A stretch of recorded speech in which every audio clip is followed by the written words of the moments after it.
Welcome to the 2019 to 2020 National Greenhouse and Energy Reporting Training Video Series. This series is delivered by the Clean Energy Regulator and aims to help you understand how to report under the National Greenhouse and Energy Reporting Act of 2007, also known as the ENGA Act. This video will present key concepts which will help you identify if your corporation has obligations under the ENGA Act. This has been designed for people who are new to ENGA or for people who are interested in refreshing their knowledge. There are a range of terms used in this video which have specific meanings, including the Clean Energy Regulator, the agency, we and us, ENGA, determination, ENGA Act, EARS, and regulation. To learn what each of these mean, please refer to the video Introduction to the Clean Energy Regulator and ENGA from the ENGA training video series, available by following the links at the end of this video. In the first part of this video, we will provide information to help you understand your corporate structure and how it relates to your ENGA reporting obligations. To determine your obligations under the ENGA Act, you must first identify your controlling corporation and your corporate structure or corporate group. So, what is a controlling corporation? A controlling corporation is a constitutional corporation that does not have an Australian incorporated holding company. It is usually the corporation at the top of its corporate hierarchy in Australia and can be a non-operational holding company that does not handle day-to-day business. It can also be a foreign incorporated entity that operates directly in Australia. For example, where a foreign company has an Australian incorporated subsidiary that it conducts its business through in Australia. Your controlling corporation is the entity that will need to be registered under ENGA if either of the ENGA thresholds are met by its corporate group or a single member of its group. The ENGA thresholds will be discussed later in this video. A controlling corporations group may consist of a controlling corporation only, or it may include subsidiaries, as defined in the Corporations Act of 2001. For the purposes of ENGA, subsidiaries are called group members. In some cases, the only group member will be the controlling corporation itself. In other cases, controlling corporations will have many subsidiaries that will be group members for the purposes of the ENGA Act. If the controlling corporation is a foreign company, its subsidiaries will not be group members unless they operate directly in Australia. This is because ENGA reporting only covers activities within Australia and the Australian territories. A facility is an activity or a series of activities, including ancillary services, that involve the production of greenhouse gas emissions, the production of energy or the consumption of energy, and are listed in the ENGA regulations. Facilities may form a single undertaking or enterprise and meet the requirements of the regulations or be declared by the agency under the ENGA Act. The definition of a facility for the purposes of ENGA is quite broad. The ENGA scheme is intended to cover a number of varied and complex situations. It is designed to provide corporations with a degree of flexibility in applying the definition of a facility to their own specific circumstances. For example, a facility under the ENGA Act might be a factory, as well as the transportation of goods outside the factory's boundaries, but still associated with the factory's activities. Other examples of facilities include electricity generators, primary production and manufacturing plants, mining, landfill and construction sites, retail outlets, air, rail, road and water transport, and electricity, gas or water supply. ENGA facility guidelines are available on the Guides and Fact Sheets page of our website. A link will be provided at the end of this video. A controlling corporation or a group member has operational control over a facility if they have the greatest authority to introduce and implement operating policies, health and safety policies, and environmental policies for the facility. In cases where more than one corporation has operational control of a facility and you cannot decide who has the greatest authority, you can either nominate a corporation as having operational control, or we can declare a corporation as having operational control under Section 55 of the ENGA Act. Operational control supplementary guidelines are also available on the Guides and Fact Sheets page of our website. A link will be provided at the end of this video. Here are some examples of common corporate structures. In each of these examples, Company A is the controlling corporation. The most common corporate structures are those where a single company owns one facility or one or more group members who in turn have operational control over those facilities, as illustrated by example 1 and 2. In example 3, Company A does not own Facility A, however, it is still the controlling corporation because its group member, Company B, has operational control of Facility A. There are many more examples of possible corporate structures. If you are ever in doubt, or if you would like to discuss your specific circumstances in detail, please contact us as we have staff who are available to help you with your queries. In the next part of this video, we will provide information on ENGA thresholds and how these relate to your ENGA reporting obligations, and what to do next if you are required to register. Once you have identified who your controlling corporation is, its group members, and the facility under the operational control of your controlling corporation and its group members, you can estimate whether your emissions, energy production, or consumption reach any of the ENGA thresholds. The quickest way to do this is by using our emissions and energy threshold calculator, which is available on the calculators page of our website. The calculator assists users to identify if they meet either of the ENGA thresholds. Please remember that when using this calculator, all activities, including activities of contractors and subcontractors, need to be included. A link to our calculators is provided at the end of this video. There are two types of thresholds under Section 13 of the ENGA Act that determine which companies have an obligation under the ENGA Act to report. These are the facility threshold and the corporate group threshold. The current facility threshold is 25 kilotons or more of greenhouse gases carbon dioxide equivalent, including both Scope 1 and Scope 2 emissions, and production of 100 terajoules or more of energy, or consumption of 100 terajoules or more of energy.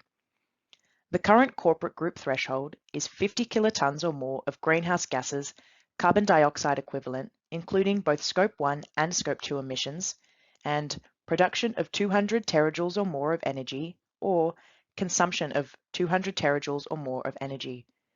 For more detailed information about the greenhouse gases that are reported under the ENGA scheme, please see the Greenhouse Gases and Energy page of our website. A link to our website is provided at the end of this video.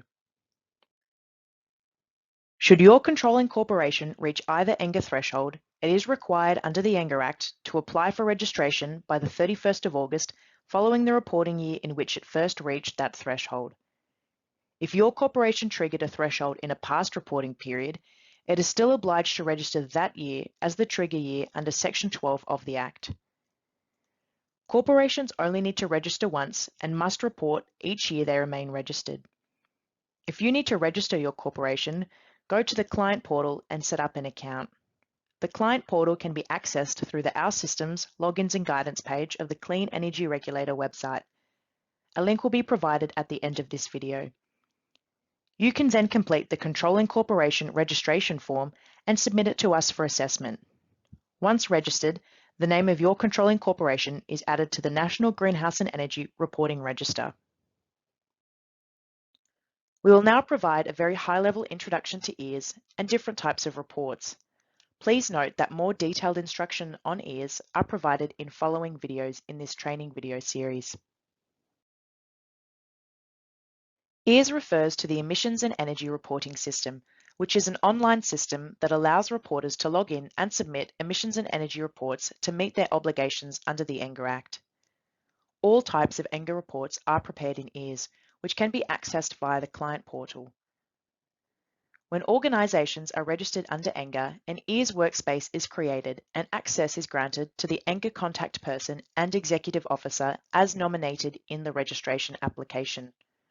Reporters can add users and amend user access for individuals associated with their organisation's account through the client portal.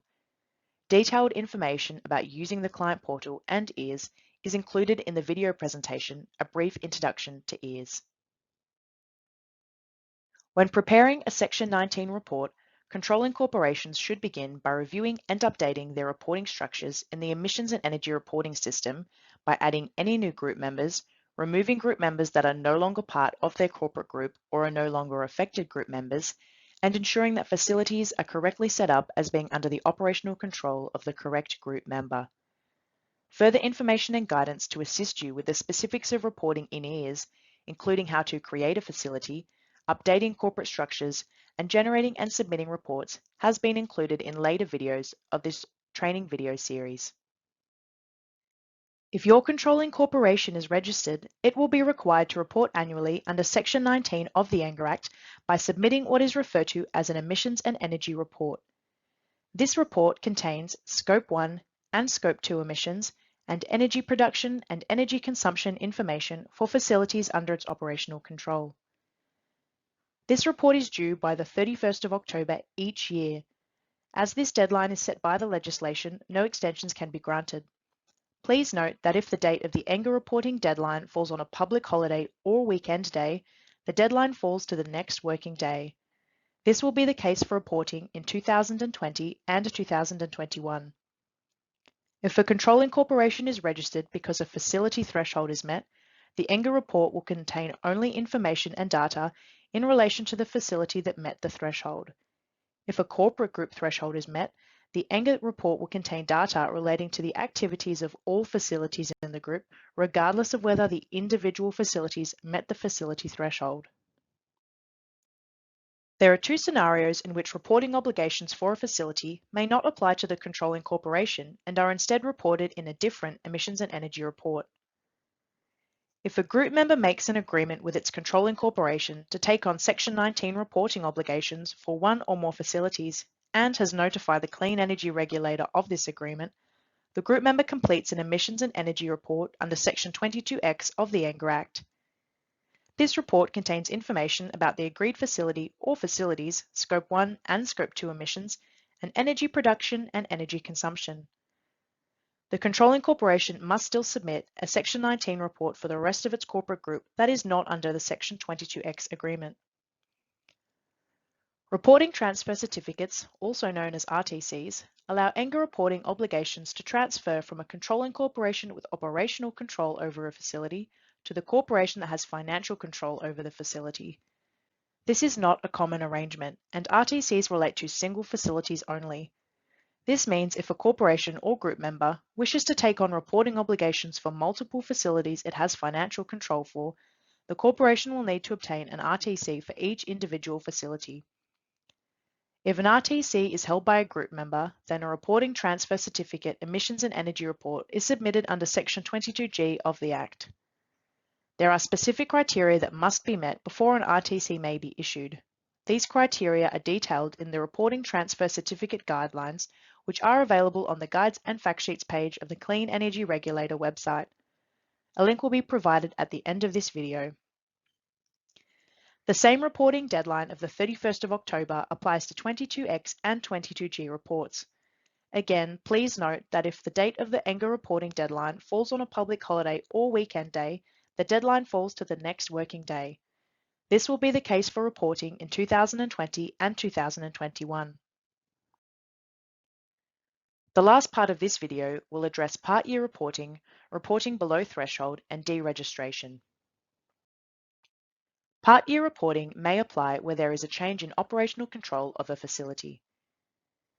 In circumstances where a facility is sold partway through a year, each controlling corporation is required to report on the facility for the part of the year that the facility was under the operational control of the controlling corporation or its group member.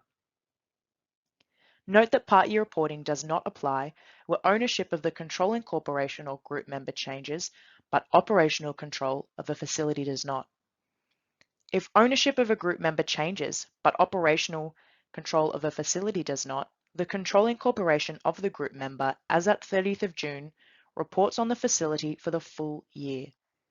If a change in ownership and operational control occurs after 30th of June, the controlling corporation as at the 30th of June will report on the facility for the previous year.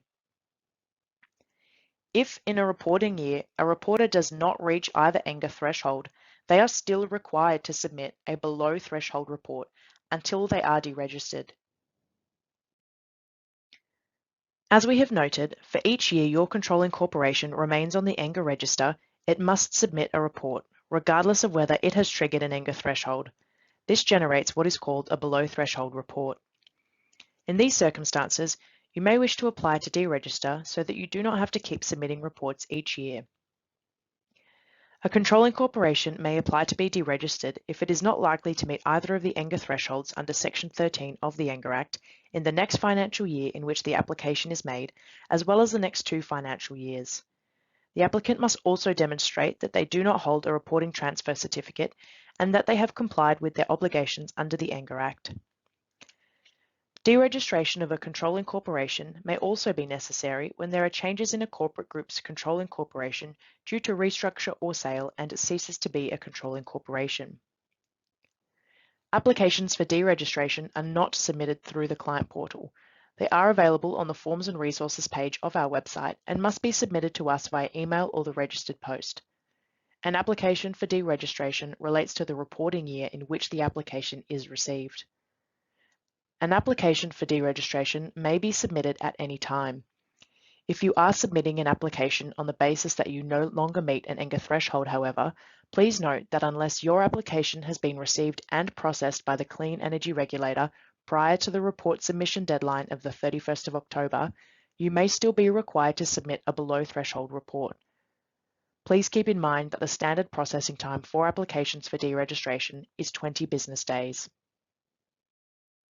This video is from the 2019 to 2020 ENGA training video series. This series aims to help you in your obligations to report under the ENGA Act. To access these videos, visit our website at www.cleanenergyregulator.gov.au. After accessing the Our Systems, Logins and Guidance tab, click Learn More under the Emissions and Energy Reporting System subheading. Then, on the sidebar, navigate to Tools to assist you, then Training Videos. These videos are supplemented by written guidance documents, also available on the Clean Energy Regulator website. After accessing the National Greenhouse and Energy Reporting tab, click on Forms and Resources, then on Guides and Fact Sheets in the sidebar. These documents give more technical or specialised insight into a wide range of specific topics around reporting under ENGA and using EARS.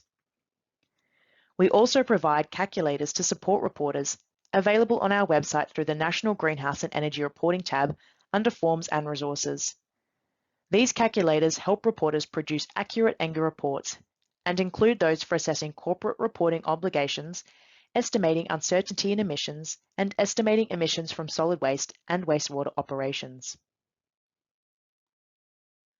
For more information or help with reporting under the ENGA scheme, please contact us by calling 1300 553 542, emailing us at reporting@cer.gov.au, or visiting our website at www.cleanenergyregulator.gov.au.